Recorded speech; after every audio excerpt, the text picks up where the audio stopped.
Assalamualaikum warahmatullahi wabarakatuh.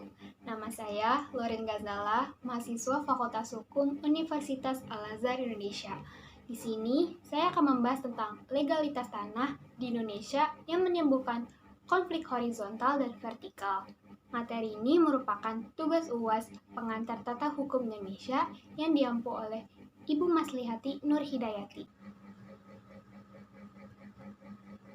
Legalitas tanah atau hak milik atas tanah yang diatur pada Undang-Undang Nomor 5 Tahun 1960 tentang Peraturan Dasar Pokok-pokok Agraria. Di dalam undang-undang tersebut terdapat pasal 16 ayat 1 UU PA yang menjelaskan tentang hak-hak atas tanah terdiri dari hak milik, hak guna usaha, hak guna bangunan, hak pakai, hak sewa, hak membuka tanah, hak memungut hasil hutan, dan hak-hak lain. Hak milik. Hak milik dijelaskan pada pasal 20 ayat 1 UU PA. Hak milik adalah hak turun-menurun, terkuat dan terpenuh yang dapat dipunyai orang atas tanah dengan mengingat ketentuan dalam pasal 6. Hak guna usaha dijelaskan pada pasal 28 ayat 1 UU PA. Hak guna usaha adalah hak untuk mengusahakan tanah yang dikuasai langsung oleh negara dalam jangka waktu sebagaimana tersebut dalam pasal 29 guna perusahaan pertanian, perikanan, atau peternakan. Hak guna bangunan dijelaskan pada pasal 35 ayat 1. Hak guna bangunan adalah hak untuk mendirikan dan mempunyai bangunan-bangunan atas tanah yang bukan miliknya sendiri dengan jangka waktu paling lama 30 tahun. Hak pakai dijelaskan pada pasal 41 ayat 1 UU PA. Kewajiban yang ditentukan dalam keputusan pemberiannya oleh pejabat yang berwenang memberikannya atau dalam perjanjian dengan pemilik tanahnya yang bukan perjanjian sewa-menyewa atau perjanjian pengolahan tanah. Segala sesuatu asal tidak bertentangan dengan jiwa dan ketentuan undang-undang ini. Hak sewa. Hak sewa dijelaskan pada pasal 44 ayat 1 UU PA.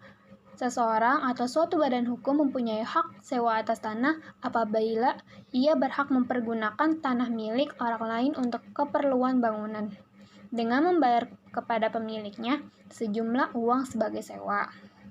Hak membuka tanah dijelaskan pada pasal 46 ayat 1. Hak membuka tanah dan memungut hasil hutan hanya dapat dipunyai oleh warga negara Indonesia dan diatur dengan peraturan pemerintah. Hak memungut hasil hutan pasal 46 ayat 1. Hak membuka tanah dan memungut hasil hutan hanya dapat dipunyai oleh warga negara Indonesia dan diatur dengan peraturan pemerintah. Hak-hak lain. Hak-hak lain ini dijelaskan pada pasal 16 ayat 1, yaitu hak-hak lain yang tidak termasuk dalam hak-hak tersebut di atas yang akan ditetapkan dengan undang-undang serta hak-hak sifatnya sementara sebagai yang disebutkan dalam pasal 53. Konflik horizontal maupun vertikal yang terjadi di Indonesia. Sengketa tanah antara petani dengan perusahaan BUMN. Konflik ini dimulai dengan pemasangan sepihak plang bertuliskan hak guna usaha nomor 171/2009 di lahan para petani. Selanjutnya, PT PN menggusur lahan petani dengan mendapat pengawalan polisi dan TNI. Sedangkan para petani sudah mendapatkan surat keputusan land reform dan 36 memperoleh sertifikat hak milik. Sengketa tanah antara warga dengan perusahaan swasta. Adanya penerbitan SHM atau surat hak milik atas nama perorangan dan SHGB di Pulau Pari atas nama PT Bumi Asri Pari dan PT Bumi Gria Nusa. Dilanjutkan dengan memasang plang tanah milik PT Bumi Asri berdasarkan SHM nomor 210. Namun, warga di Pulau Pari tidak memiliki sertifikat tanah, tetapi memiliki SHM nomor 1 tahun 1902 berdasarkan tanah bekas milik adat. C nomor 2 Persil 7D.I Blok 17 yang diwakafkan untuk masjid. Pemerintah dengan masyarakat. Penggusuran pembuatan Bandara Internasional Yogyakarta. Adanya perubahan tata ruang dari lahan pertanian menjadi Bandara Internasional Yogyakarta. Warga mengajukan persyaratan untuk mau dipindahkan.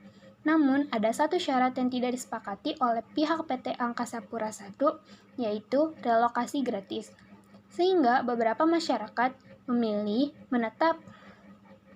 PT Angkasa Pura I telah memberikan surat peringatan ketiga, namun beberapa masyarakat masih mengabaikannya. Terjadi penggusuran secara paksa dengan adanya kekerasan yang dilakukan oleh polisi dan TNI. Upaya pemerintah dalam menangani konflik agraria.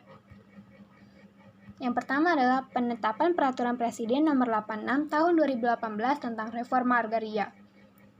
Tujuannya adalah yang pertama mengurangi ketimpangan, penguasaan, dan pemilikan tanah dalam rangka menciptakan keadilan.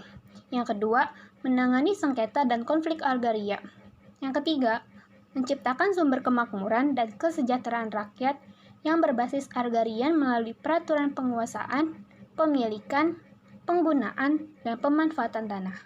Yang keempat, menciptakan lapangan kerja untuk mengurangi kemiskinan. Yang kelima, memperbaiki akses masyarakat kepada sumber ekonomi. Yang keenam, meningkatkan ketahanan dan kedaulatan pangan. Yang ketujuh, memperbaiki dan menjaga kualitas lingkungan hidup. Yang kedua, Presiden Jokowi telah membagikan 17.000 sertifikat lahan kepada warga Bogor. Tujuannya adalah meringankan beban masyarakat dalam memperoleh sertifikat tanah. Yang kedua, meminimalisir sengketa tanah yang terjadi di Indonesia. Yang ketiga, memanfaatkan tanah yang tak tergarap oleh pemerintah. Menyerahkan 32 surat ketetapan hutan adat sejak 2016. Tujuannya adalah dapat mencegah konflik antar komunitas lokal dengan pengusaha. Yang kedua, menjaga hutan. Dan yang ketiga, mencegah perusahaan mengeksplorasi hutan. Terima kasih. Mohon maaf bila ada kesalahan ataupun kekurangan dalam penyampaian materi kali ini. Sekian dari saya. Wassalamualaikum warahmatullahi wabarakatuh.